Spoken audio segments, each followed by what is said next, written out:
1750, the Industrial Revolution began. We inherit the mission of the times. Connect the pulse of the world. Science and technology are the cornerstone of world development. The pace of technological development is moving forward steadily.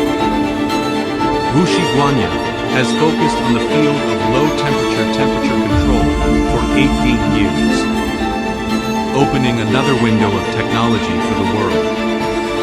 A pioneer in history, becoming a traveler in this new era. Witness the vigorous development of technology, drive the trend, accelerate the speed of technological progress. Have a new leap from now on. This is an era of resource integration. Complementary advantages work together. Only in this way can we grasp the pulse of the times. And those who walk on the pulse of the times. They use professional technology, humanized service, solve every problem. Go out into the world, turn imagination into reality. Let the future have unlimited possibilities.